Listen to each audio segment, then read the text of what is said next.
Hi everyone, this is Audrey from Guild Technologies. Today I'm going to show you how to set up policies in Office 365 ATP Safe Attachments. Malicious content such as viruses, malware, and ransomware can infiltrate your organization through email attachments. It only takes one user to open a malicious email attachment to cause damage to your entire organization. Your organization's confidential data can be stolen, and your critical business systems can be crippled. Office 365 Advanced Threat Protection, ATP in short, protects your organization in three specific areas. It protects against phishing attacks sent via email.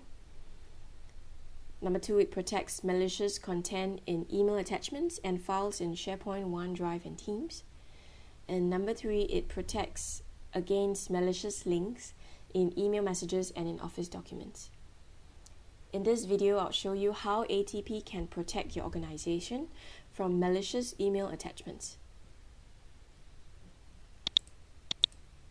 Here, I have logged into my Microsoft 365 Admin Center. You will need to be an Office 365 Global Administrator or Security Administrator to be able to carry out the steps in this video.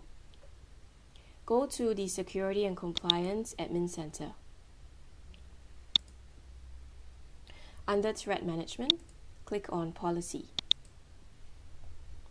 If you have subscribed to Office 365 ATP, you will see three additional sections: ATP Anti-Phishing, ATP Safe Attachments, and ATP Safe Links.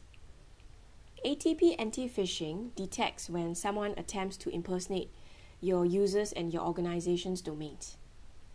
ATP Safe Attachments checks to see if email attachments are malicious and then takes an action to protect your organization. ATP Safe Links helps to protect your organization by providing time-of-click verification of URLs in email messages and Office documents.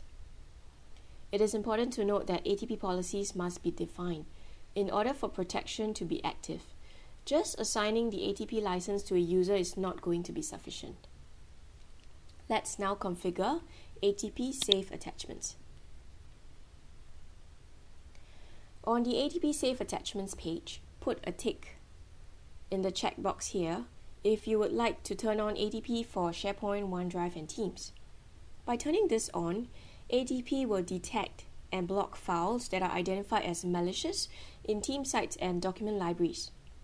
The blocked file will still be listed in the document library, but it cannot be opened, copied, moved, or shared. I have a screenshot here showing how a blocked file will look like in SharePoint Online. It is important to keep in mind that ATP will not scan every single file in SharePoint Online, OneDrive for Business, or Microsoft Teams. This is by design. Files are scanned asynchronously through a process that uses sharing and guest activity events, along with smart heuristics and threat signals to identify malicious files.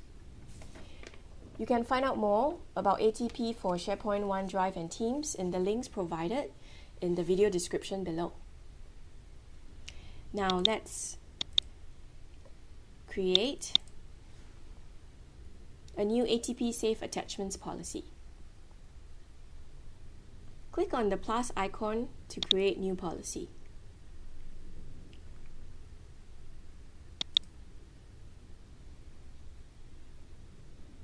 Okay. Provide a name for the policy. For this policy, I shall call it Accounts Department because I'm going to create a policy for them. You can specify a description or you can simply leave it blank. Next, we select the action we would like ATP to take.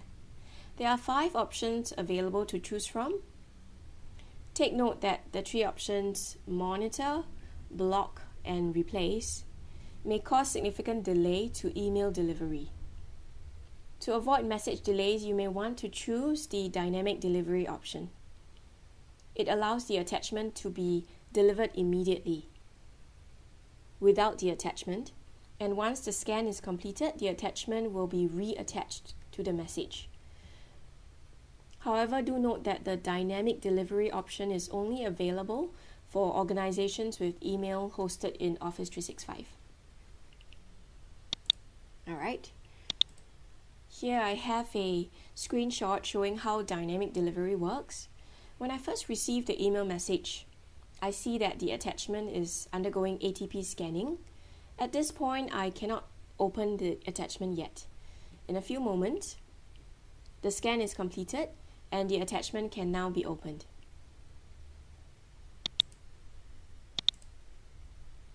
If you choose the block, replace, or dynamic delivery options and malware is detected in attachment, the message containing the attachment will be quarantined and can only be released by an admin. This means that the message will not be sent to the intended recipient. Okay?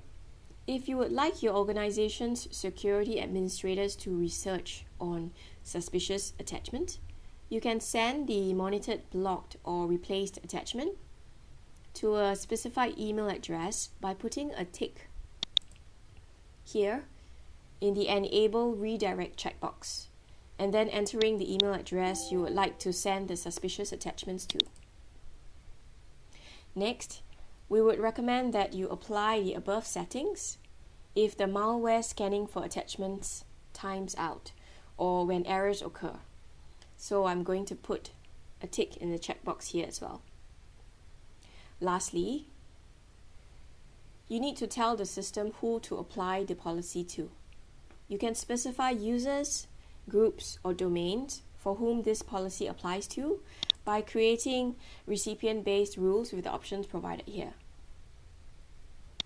Now go ahead and save your policy settings. After a policy has been created or edited, allow at least 30 minutes for the policies to take effect throughout Microsoft data centers.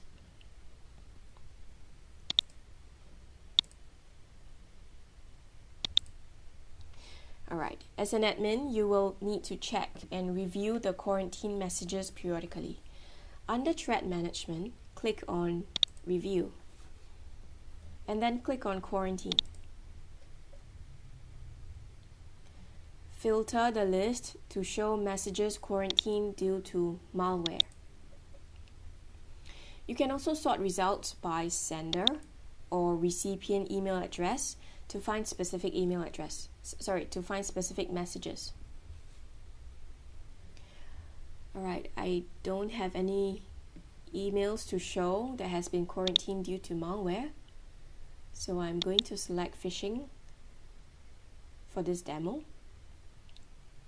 Select the message you want to review and click on Preview Message. You can preview the HTML version or the raw version of the message body text. In the HTML view, links are disabled. There are also options to download the message or analyze the message header for detailed transport information about the message. After reviewing, you can choose to release the message to intended recipients,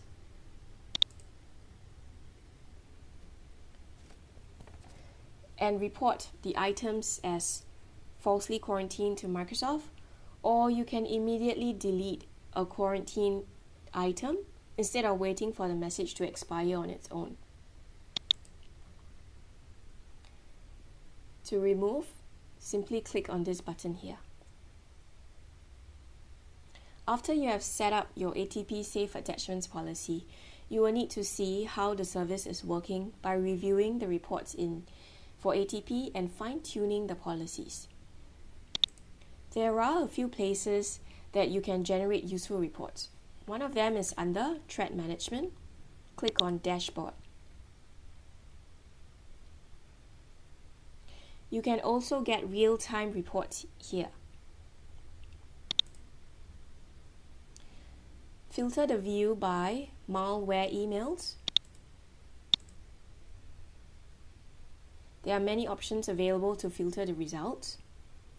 I shall filter by detection technology and select to see only the suspicious emails categorized under ATP Safe Attachments.